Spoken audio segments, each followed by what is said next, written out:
ये वर्ड का तीसरा वीडियो है और लास्ट वीडियो में मैंने आपको बताया था कि एक मैंने सेव एज करके पासवर्ड टाइप किया था और उसके साथ साथ मुझे ये भी बताना है कि आप फाइल को ओपन कैसे करते हो। तो ये मैंने वर्ड ओपन किया, फिर ये फाइल पे जाके और 2007 में आप ऑफिस बटन पे जाके ओपन को प्रेस करो।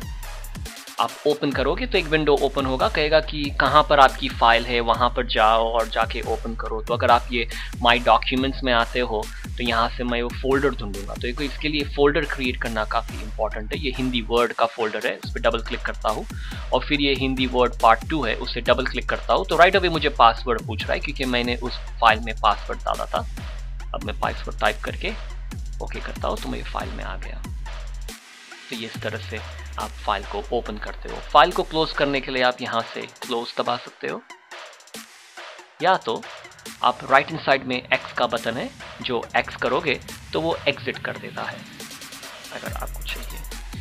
और अगर आप मैं ये हिंदी वर्ड पार्ट 2 पे हूँ, अगर मुझे एक नया डॉक्यूमेंट स्टार्ट करना है तो मैं ये फाइल पे जाके न्यू का बटन प्रेस करूँगा। 2007 में आपको न्यू ऊपर ही दिखेगा, तो उसे न्यू को प्रेस करता हूँ और फिर मैं चूज कर सकता हूँ कि मुझे ब्लैंक डॉक्यूमेंट चाहिए।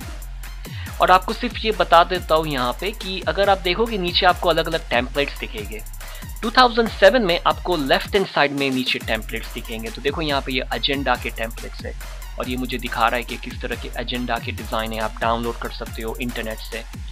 बैक बटन पे जाके आपको ब्रोशर्स और बुकलेट्स के दिखेंगे टेम्पलेट्स, और फिर आपको यहाँ पे रेज़्यूमे सैम्पल्स दिखेंगे अलग अलग टाइप के।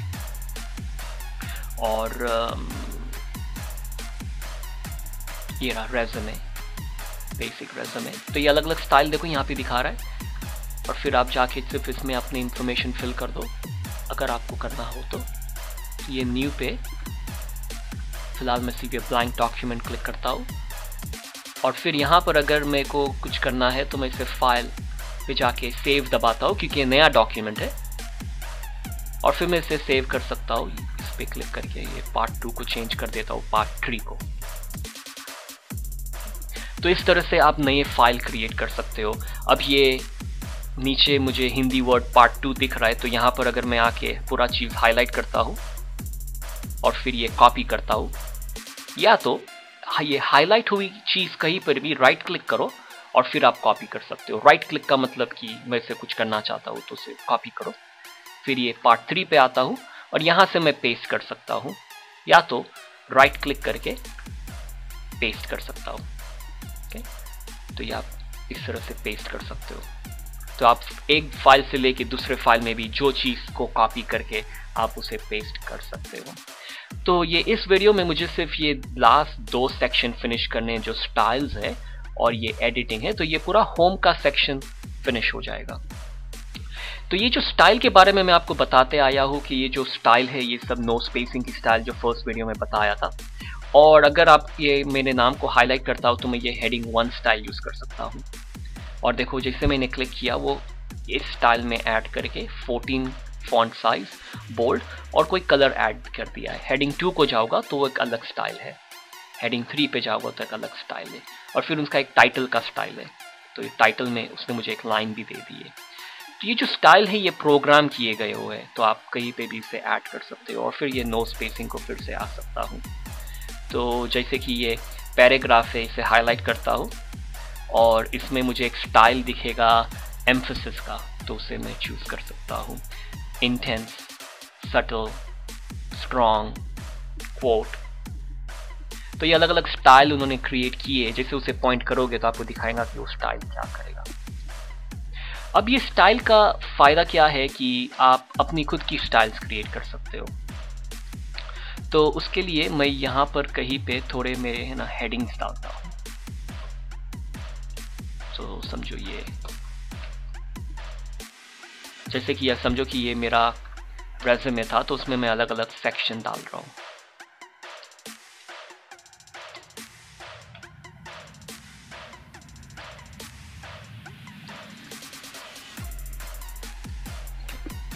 तो अब समझो कि आप कोई रिसर्च पेपर लिख रहे हो 100-200 पेज का, और उसमें आपकी काफ़ी हेडिंग्स रहेगी, और आप ये हेडिंग के स्टाइल चेंज कर रहे हो, मगर आपके कलीग है, आपके फ्रेंड्स, आपके बॉस है जो कहते हैं कि नहीं ये फॉन्ट सही नहीं, ये चेंज करो। तो अगर आपके पेपर में आपको 50 हेडिंग हो तो आपको 50 हेडिंग चेंज करने जानी पड़ेगी। तो वहाँ पर ये स्टाइल का फ़ायदा होता है। तो ये मेरे नाम में क्लिक करता हूँ, और ये जो स्टाइल है इसके कॉर्नर में जो बटन है जो एरो का, वो मोर, उसे क्लिक करता हूँ। और फिर नीचे आप जब पॉइंट करोगे तो आपको ये न्यू स्टाइल का बटन दिखेगा, तो उसे क्लिक करो, और फिर इसे मैं नाम देता हूँ। समझो मैं अपना नाम दे देता हूँ, और फिर इसे मैं स्टाइल को मैं चेंज करना चालू करता हूँ। तो इस स्टाइल को मैं जो स्टाइल का देना चाहता हूँ फॉन्ट, मैं वो दे सकता हूँ। तो मैं कोई फॉन्ट ढूंढ रहा हूँ,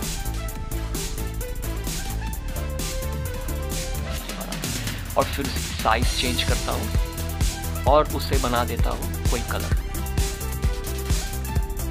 और यहाँ पर मैं नीचे कहता हूँ ऑटोमेटिकली अपडेट। इसका मतलब कि जब मैं इस स्टाइल को चेंज करूँ तो आप सभी को ऑटोमेटिकली आप अपडेट कर लो।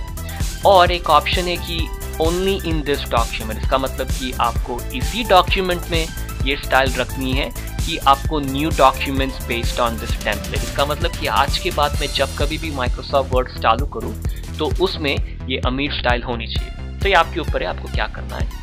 और ये फॉर्मेट में जब आप देखोगे तो यहाँ पे और भी सारी चीज़ें आप फॉर्मेट कर सकते हो। तो अगर आपको इसको स्टडी करना है तो आप स्टडी कर सकते हो, क्योंकि इसमें आप और बहुत सारी डिटेल्स आप स्टाइल में ऐड कर सकते हो। अब मैं इसे क्लिक ओके करता हूँ तो देखो ये मेरा जो नाम है ये स्टाइल हो गई है। तो इसे मैं क्लोज कर देता हूँ। अभी ये समरी को हाईलाइट करता हूँ और इसे भी मैं स्टाइल बना देता हूँ अमीर। अब ये वर्क एक्सपीरियंस को हाईलाइट करता हूँ, कंट्रोल दबा के एजुकेशन को भी हाईलाइट कर देता हूँ और इसे भी मैं ये बना देता हूँ। अब इसका फायदा देखते हैं। अगर मुझे ये सभी की सभी हेडिंग को एक साथ चेंज करना है तो मैं ये स्टाइल को राइट क्लिक करता हूँ।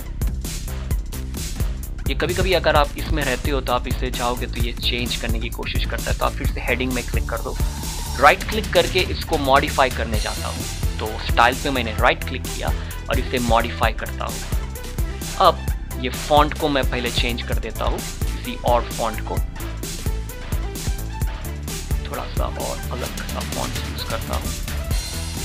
तो यहाँ पर से जाके ऊपर से मैं ये वाला फॉन्ट यूज करता हूँ और उसका कलर चेंज कर देता हूँ। तो आपने दिखेगा कि कितना चेंज आया है। और ये ऑटोमेटिकली अपडेट ऑलरेडी सिलेक्टेड है। क्लिक ओके करता हूँ तो देखो सभी की सभी हेडिंग राइट अवे चेंज हो गई।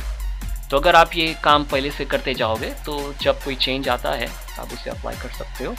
और उसी तरह ये पैराग्राफ के लिए भी आप अलग से स्टाइल क्रिएट कर सकते हो, ताकि उस पैराग्राफ के लिए आप वो स्टाइल करो, ताकि आप उसको जब चेंज करोगे तो सभी के सभी पैराग्राफ चेंज हो जाएंगे।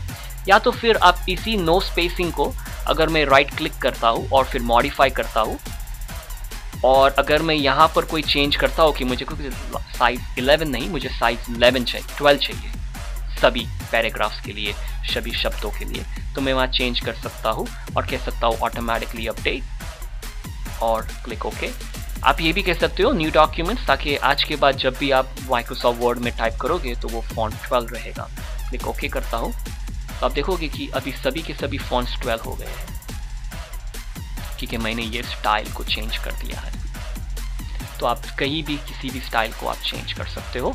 और ये स्टाइल्स के बारे में आपको आगे बताऊंगा जब मैं टेबल ऑफ कंटेंट्स का आपको एग्जांपल दिखाऊंगा, जिसमें कि आप अगर कोई बुक लिखते हो तो बुक के पहले पेज में आप कहते हो कि चैप्टर 1 का टाइटल ये है और पेज नंबर ये है, तो उसके लिए भी स्टाइल्स यूज़ होता है, जिस एग्जाम्पल में मैं आपको वो बताऊँगा। और अब नेक्स्ट बताना है ये फाइंड और रिप्लेस के बारे में। फाइंड और रिप्लेस का मतलब होता है कि अगर आपका डॉक्यूमेंट काफ़ी बड़ा है तो उसमें आप शब्दों को कैसे ढूंढोगे। तो ये फाइंड का मतलब मुझे सिर्फ कोई चीज़ फाइंड करके दो। ये फाइंड के बटन को प्रेस करो। अब ये 2007 में आपको एक विंडो आएगा बीच में, 2010 और 13 में यहाँ पर इस तरह से आया है। तो यहाँ पर समझो मैं टाइप करता हूँ क्विक और फिर एंटर प्रेस करता हूँ, तो देखो ये मुझे सभी जगह पे क्विक लेकर आया है। आपको 2007 में आपको यहाँ पर बीच में जो बॉक्स है उसमें फाइंड नेक्स्ट का बटन होगा, तो आप फाइंड नेक्स्ट करो, तो आपको अलग अलग सेक्शन पे लेके जाएगा। जैसे कि यहाँ पर मैं इसमें क्लिक कर सकता हूँ इस तरह। तो ये फाइंड का ऑप्शन है। रिप्लेस का मतलब कि मुझे कोई शब्द ढूंढना है तो मैं ये ऊपर क्लिक करता हूँ और फिर उसे रिप्लेस कर डालना है किसी और शब्दों से, तो ये रिप्लेस को प्रेस करता हूँ। तो ये 2007 में भी आपको ऐसा ही विंडो मिलेगा। और ये क्विक 1 को मैं कह सकता हूँ क्विक को चेंज कर दो फास्ट पे। अब मैं एक एक करके रिप्लेस कर सकता हूँ, या तो आप कर सकते हो रिप्लेस ऑल। तो ये मैं फर्स्ट अगर रिप्लेस प्रेस करता हूँ तो देखो ये पहला क्विक उसने हाईलाइट किया है और मैं इसे चूज कर सकता हूँ कि इसके रिप्लेस करूँ कि ना करूँ। अगर मुझे इसे स्किप करना है तो मैं फाइंड नेक्स्ट दबाऊंगा तो ये नेक्स्ट वाले में मुझे चले जाएगा। अगर ये रिप्लेस ऑल करूँगा ये कैसा है, देखो 4 रिप्लेसमेंट हो गए। अब देखो ये फास्ट हो गए सब शब्द। फिर से मैं कर्सर को ऊपर रखता हूँ क्योंकि ताकि ये ऊपर से नीचे जाए, और फिर ये रिप्लेस पे आता हूँ। अब मैं क्विक नहीं ढूंढ सकता क्योंकि मेरे लेट पेज पे क्विक है ही नहीं, तो फिर से कहता हूँ फास्ट ढूंढो और उसे चेंज कर दो क्विक को, और फिर से मैं रिप्लेस ऑल कर सकता हूँ। और अब इसे क्लोज करता हूँ तो देखो ये यहाँ पे जहाँ पर भी फास्ट था वहाँ पर अब क्विक आ गया है।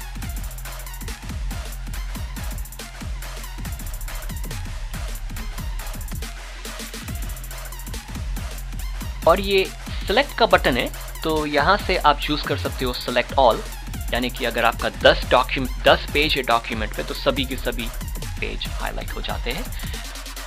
और एक यहाँ पर एक काफ़ी अच्छा सा ऑप्शन है, मैं यहाँ पे क्लिक करता हूँ मेरे नाम में और सिलेक्ट में जाके चूज करता हूँ select all text with similar format. इसका मतलब कि जो भी शब्द है और उसके सिमिलर फॉर्मेट है उसे हाईलाइट करो। तो इसे मैं अगर चूज करूंगा तो देखो मेरे सभी के सभी हेडिंग जो अमीर स्टाइल यूज कर रहे हैं वो ऑटोमेटिकली हाईलाइट हो गए। अगर मैं इसमें क्लिक करता हूँ मेरे स्क्रीन पे और सेलेक्ट सिमिलर टेक्स्ट करता हूँ वही सेम बटन, तो देखो जो भी नो स्पेसिंग की स्टाइल है वो सभी हाईलाइट हो गए, मेरे हेडिंग्स हाईलाइट नहीं है।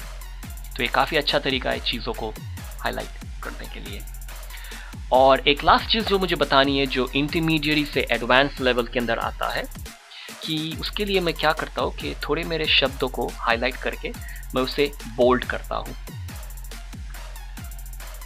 क्योंकि ये एग्जाम क्वेश्चन है जो आपको पूछेगा कि आपके डॉक्यूमेंट में जो भी चीज़ बोल्ड है उसे आप रिप्लेस कर दो नो बोल्ड से। इसका मतलब कि शब्दों को रिप्लेस नहीं करना है, हमें रिप्लेस करना है एक फॉर्मेट को, यानी कोई फॉर्मेट जो इसमें यूज किया मैंने सिंपल रख रहा हूँ बोल्ड, मगर वो कुछ भी हो सकता है।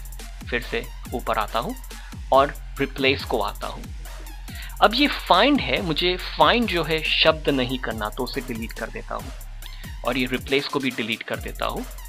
फिर से फाइंड के बॉक्स में क्लिक करके मोर पे आता हूँ, ये मोर करता हूँ तो ये ऑप्शन नीचे आता है और फिर ये फॉर्मेट में जाके ये फॉन्ट को चूज करता हूँ और मैं कहता हूँ कि मुझे क्या चाहिए, मुझे बोल्ड चाहिए। मगर देखो आप कुछ भी चीज़ चूज कर सकते हो, फॉन्ट है, कलर है, अंडरलाइन है, साइज है, पर इस एग्जाम्पल में मुझे सिर्फ बोल्ड चूज करना है। फिर उसे क्लिक ओके करता हूँ तो देखो यहाँ पे फॉर्मेट में फॉन्ट बोल्ड आ गया है। अगर ये सब चीज़ क्लियर करनी हो तो ये नो फॉर्मेटिंग का बटन आप यूज कर सकते हो ताकि सब इंफॉर्मेशन क्लियर हो जाए। अब ये रिप्लेस में क्लिक करके फॉर्मेट फॉन्ट को आता हूँ और इसे कहूँगा कि नॉट बोल्ड, या तो रेगुलर कर सकता हूँ मगर मैं सिर्फ नॉट बोल्ड कहूँगा। क्लिक ओके करता हूँ तो देखो यहाँ लिखा है find what bold replace with not bold. अब इसे रिप्लेस ऑल करते हैं तो ये कह रहा है 5 रिप्लेसमेंट हो गए हैं। क्लिक ओके और इसे क्लोज करता हूँ तो देखो ये मुंबई बोल्ड था, अब ये बोल्ड नहीं है। और थोड़ी सब डॉग को भी मैंने बोल्ड किया था तो वो भी बोल्ड नहीं है। तो ये रिप्लेस का काफ़ी थोड़ा पावर है यहाँ पर जो आप स्टडी कर सकते हो। रिप्लेस अगर ये मुझे ये हटा डालना है क्योंकि कई बार आप काफ़ी सारे फॉर्मेट ऐड कर दोगे तो ये नो फॉर्मेटिंग से आप क्लियर कर सकते हो। और यहाँ पे काफ़ी सारी चीज़ें जो आप स्टडी कर सकते हो कि मैच केस करना है, फॉर्मेट में आप पैराग्राफ पकड़ सकते हो, जो भी आपको रिप्लेस करना है।